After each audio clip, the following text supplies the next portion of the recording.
Jadi pada soal ini kita diberikan sebuah segitiga sama sisi yang panjang setiap sisinya itu 2A. Jadi di sini 2A, di sini 2A, di sini 2A. Kemudian tiap titik sudutnya ini ditempati oleh muatan yang identik. Jadi saya gambarkan gambar yang versi besarnya. Pada soal diketahui bahwa panjang sisinya itu ialah 2A atau jarak antar muatannya itu sama dengan 2A. Dan kemudian muatan 1 itu sama dengan muatan 2 sama dengan muatan ketiga sama dengan Q karena mereka identik. Kemudian yang ditanyakan pada soal itu ialah di manakah titik dalam segitiga yang kuat medan listriknya 0, kemudian berapakah besar dan arah kuat medan listrik di titik P akibat dua muatan pada alas segitiga. Jadi saya akan menjawab pertanyaan bagian A. Jadi di sini untuk titik di dalam segitiga yang kuat medan listriknya 0 itu ialah pada pusatnya.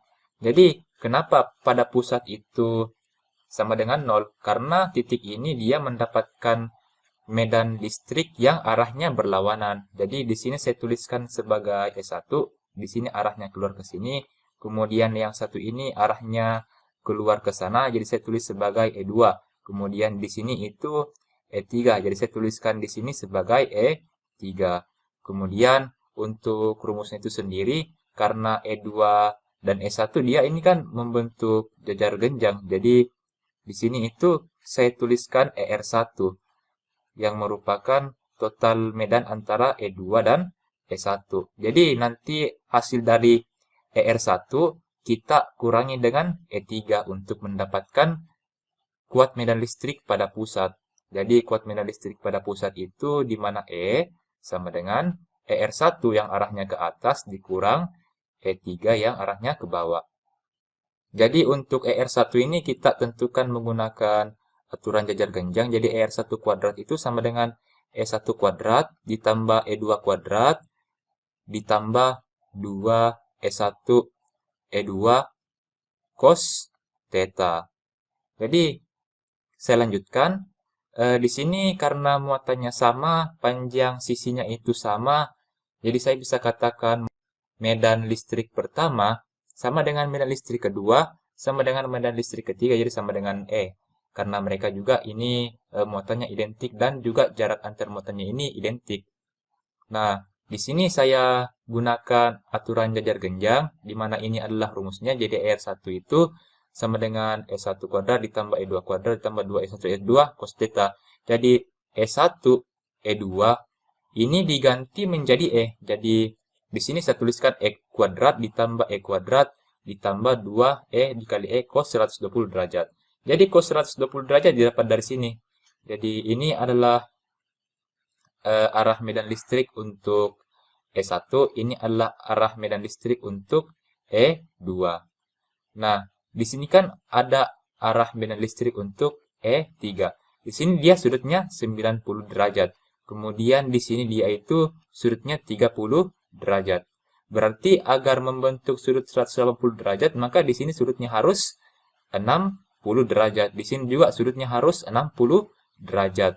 Sudut yang ada di sini sama dengan sudut yang ada di sini. Jadi 60 ditambah 60 kita dapatkan petanya sama dengan 120 derajat. Jadi di sini kita masukkan tetanya 120 derajat. Jadi E kuadrat ditambah E kuadrat kita akan dapatkan 2E kuadrat. Kemudian juga ini 2 kali EE itu 2E kuadrat. Kemudian cos 120 itu besarnya minus 1/2. Lalu antara 2 ini kita bisa bagi sehingga kita dapatkan 2E kuadrat dikurang E kuadrat. Jadi kita dapatkan 2E kuadrat kurang E itu E kuadrat, lalu kita akar kuadratkan. Jadi kita dapatkan ER-nya itu adalah E. Kemudian untuk besar medannya, jadi E itu sama dengan seperti yang saya sebutkan sebelumnya bahwa kita cari menggunakan ini. ER1 dikurang E3. Jadi ini E3-nya sisa kita ganti menjadi E. Jadi kita dapatkan E dikurang E sama dengan 0. Ini adalah jawaban untuk bagian A. Kemudian pada bagian B, berapakah besar dan arah kuat medan listrik di titik P? Jadi ini adalah segitiga versi besarnya, kemudian ini adalah titik P. Kemudian di sini arah medannya dia keluar karena muatan positif. Kemudian di sini arah medannya dia keluar karena muatan positif. Jadi di sini E1, di sini E2. Kemudian arahnya di sini adalah E-nya, EP-nya. Nah, di sini itu dia membentuk jajar genjang, maka kita akan menggunakan aturan jajar genjang, di mana EP kuadrat itu sama dengan E1 kuadrat ditambah E2 kuadrat ditambah 2E1 E2 cos theta. Jadi sama saja. Kemudian di sini itu ialah, jadi karena E1, E2, E3 tadi sama dengan E, maka sisa kita ganti ini sebagai E. Ditambah 2EE cos 60 derajat. Jadi di sini karena segitiga sama sisi, di sini sudutnya 60 derajat. Maka di sini juga sudutnya 60 derajat. Jadi sini 30, sini 30. Kemudian setelah itu kita hitung, jadi E kuadrat ditambah E kuadrat itu 2E kuadrat. Kemudian 2EE itu 2E kuadrat. Cos 60 itu besarnya 1/2. Kemudian untuk operasinya itu kita tinggal coret duanya. Jadi sisa 2E kuadrat ditambah E kuadrat. Kemudian kita jumlahkan. Lalu kita akar kuadratkan. Kita akan dapatkan akar 3E. Jadi 2E kuadrat ditambah E kuadrat itu sama dengan 3E. Kemudian kita akar kuadratkan. Jadi hasilnya itu ialah akar 3E. Jadi E kuadratnya dia keluar dari akar. Kemudian 3-nya tetap dalam akar. Seperti itu. Lalu kita cari besarnya E-nya itu berapa. Jadi kita tahu bahwa rumus medan listrik itu K-Q per R kuadrat. Tadi kita dapatkan R kuadratnya itu atau R-nya itu 2A. Jadi saya ganti R-nya jadi 2A di sini.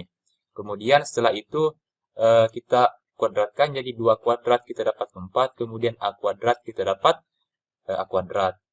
Lalu ini adalah E-nya. Jadi tinggal kita masukkan E yang ini ke persamaan yang tadi, di mana EP itu sama dengan akar 3E. Jadi kita ganti E-nya jadi K-Q per 4A kuadrat, sehingga EP-nya itu sama dengan akar 3 K-Q per 4A kuadrat. Lalu kita tulis ulang persamaannya, sehingga kita dapatkan K-Q per 4A kuadrat akar 3. Karena nilainya positif, atau kita dapatkan tadi itu arah dari EP-nya ini dia ke atas, maka arah dari EP-nya ini dia ke atas. Jadi ini adalah jawabannya. Sekian dari saya. Sampai jumpa di soal berikutnya.